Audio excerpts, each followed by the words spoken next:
Bonjour à toutes, bonjour à tous et bienvenue pour cette Rafac numéro 2.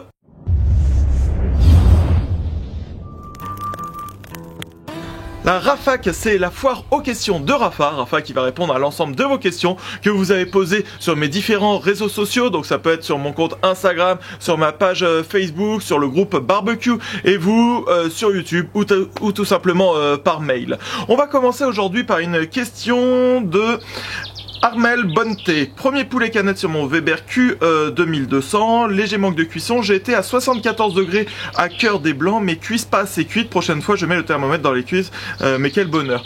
Comme on peut voir sur ces photos là, le poulet a l'air d'être bien mis, un poulet à la verticale, un Birken Chicken comme dans cette vidéo. Alors sachez que si vous êtes à 74 degrés dans le blanc, c'est-à-dire dans la partie la plus charnue, vous êtes forcément au-dessus au niveau des cuisses. Les cuisses, elles, doivent être à 81 degrés. Dans les commentaires, une fois que les personnes lui ont répondu sur le groupe Facebook Barbecue et vous, d'ailleurs n'hésitez pas à aller vous abonner, il disait que dans les jointures c'était un petit peu rosé. Ça c'est tout à fait normal parce que son poulet a été fumé et du coup au niveau des jointures la fumée va rester, va pénétrer et va permettre de créer ce qu'on appelle le smoke ring. C'est une sorte de smoke ring. En fait c'est tout simplement l'anneau de fumée, c'est l'oxydation des protéines, de myoglobine exactement, et donc ça va créer une petite rougeur à la surface. Alors ça c'est vrai que c'est quelque chose de très compliqué à comprendre et que l'on peut penser que le poulet n'est pas cuit, mais s'il est à 74 degrés dans le blanc, c'est sûr que le poulet est bien cuit. On passe à la deuxième question que j'ai reçue par mail de la part de Romain. Bonjour Rafa, tout d'abord merci pour tes vidéos, elles sont super bien réalisées, tu as réussi à mélanger le récréatif au pédagogique, bravo. J'avais juste quelques questions pour toi, j'en ai 3. Je n'ai pas trouvé de date de report du Barbecue Expo à la Villette, tu as des nouvelles de ton côté? Non, on n'a pas encore de nouvelles pour la date du prochain Barbecue Expo, mais connectez-vous directement sur barbecue-expo.fr ou sur la page Facebook Barbecue Expo et puis vous serez au courant des toutes dernières nouveautés. Deuxième question. Es-tu satisfait de ta balance de précision iTrust? J'aimerais en prendre une aussi, apparemment la tienne a l'air de bien fonctionner. Oui, en effet, vous voyez très souvent dans mes vidéos pour faire de la boulangerie par exemple, ou pour faire des rubs, donc des mélanges d'épices secs, c'est vraiment super bien d'avoir cette petite balance qui va faire au centième de gramme près. Voilà, j'appelle ça ma balance du dealer, mais c'est vraiment une très bonne balance qui est selon moi indispensable quand dans certaines recettes il y a besoin de 2 grammes ou de 3 grammes de levure ou de choses comme ça. Donc pour je sais plus 8 €, je vais vous mettre le lien dans la description de la vidéo. Pour moi ça vaut vraiment le coup d'investir dans une petite balance comme ça. Troisième question, dernière question, j'ai vu que tu avais la machine à mettre sous vide Foodsaver V3840. Malheureusement je la trouve un peu chère pour moi. Aurais-tu s'il te plaît une machine à me conseiller sans dépasser les 100 €? Merci beaucoup en tout cas pour répondre. Ok. Encore bravo et bon courage pour le confinement. Merci.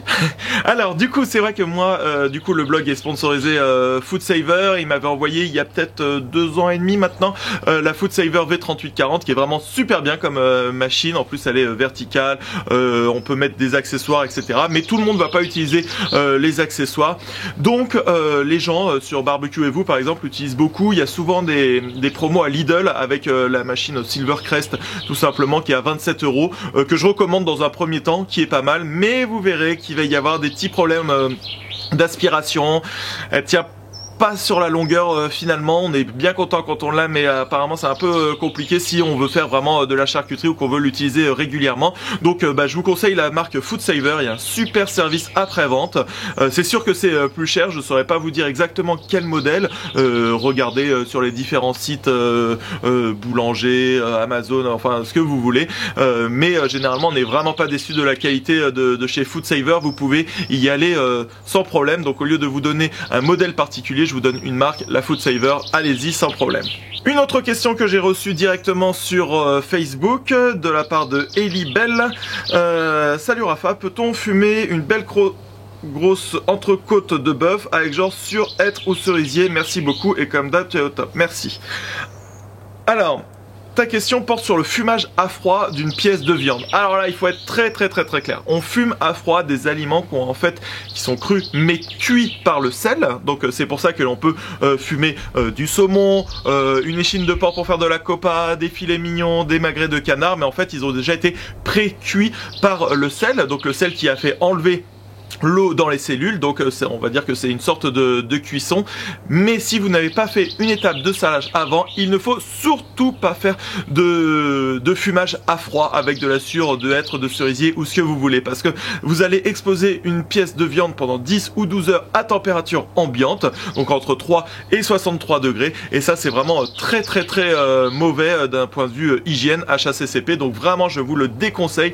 Vous pouvez par contre faire un fumage à chaud de côte de bœuf en utilisant la méthode Aaron Franklin comme vous voyez dans cette vidéo là, qui est vraiment très bien, ou faire tout simplement un reverse searing, c'est-à-dire on va faire fumer à chaud la côte de bœuf et on finit en la saisissant 10 degrés avant la température souhaitée. On retrouve une question encore sur Facebook de Seth Cédric. Bonjour, j'ai besoin d'un conseil, je suis novice dans le fumage, j'ai suivi ta vidéo sur YouTube sur comment allumer un fumeur à froid. Malgré cela, la combustion de la spirale est mauvaise, voir les photos ci-dessous, merci d'avance pour ta réponse. Ah oui, alors ça c'est un gros problème quand on a ces spirales comme ça, des fois au lieu que quand ça chauffe ça fasse bien le tour comme une spirale, bah, ça va faire de manière concentrique comme ça, enfin excentrique plutôt.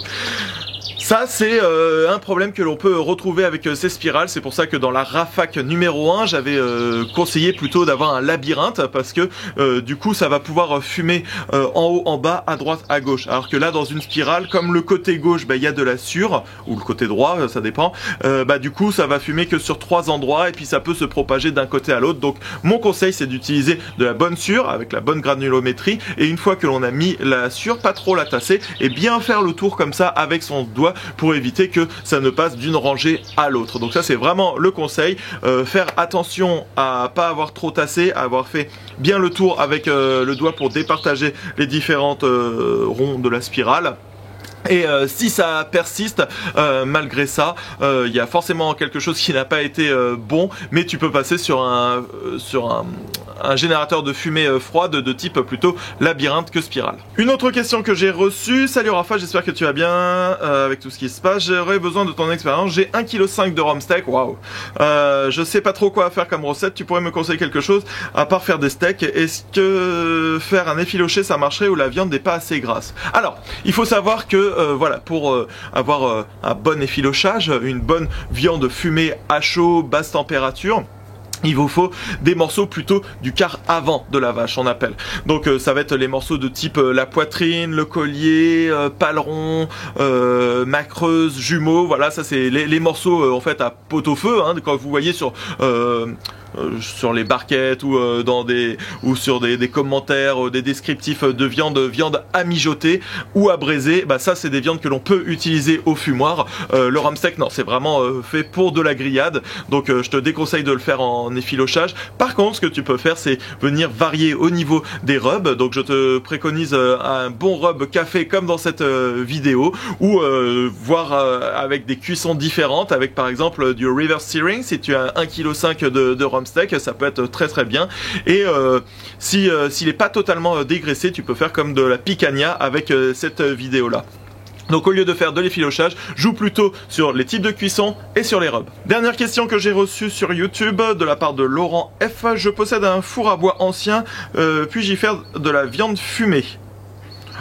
Oui, alors après ça dépend si c'est de la viande fumée à froid ou à chaud. Alors si c'est un four à bois ancien, et du fumage à froid il n'y a aucun souci, parce qu'en fait il faut juste un espace clos. Donc tu mets un générateur de fumée comme on vient de parler avec la spirale ou le labyrinthe, et tu mets la porte, et tout simplement il faut un endroit clos. Donc là il n'y a pas de problème là-dessus. Si c'est un fumage à chaud, il va falloir pouvoir bien gérer la température. C'est peut-être pas la chose la plus simple, mais c'est tout à fait faisable de faire du fumage à chaud en indirect, en venant faire cuire une côte de bœuf dans un four à pizza par exemple, en rajoutant du bois spécifique sur le combustible pour avoir un bon goût fumé. Et voilà, c'est déjà fini pour cette Rafac numéro 2. J'espère que vous avez apprécié. N'hésitez pas à poser vos questions en commentaire ci-dessous de la vidéo, à m'envoyer un mail, un message privé sur Facebook, sur Instagram, ou tout simplement aller voir sur le groupe Facebook Barbecue et vous. Du débutant à l'expert, il y aura des personnes qui pourront répondre à vos questions, ou tout simplement pour faire voir vos réalisations. Et pour d'autres recettes, astuces au barbecue, rejoins ma communauté de fans de barbecue sur ma page Facebook, viens liker le barbecue de Rafa et abonne-toi à ma chaîne YouTube. À bientôt.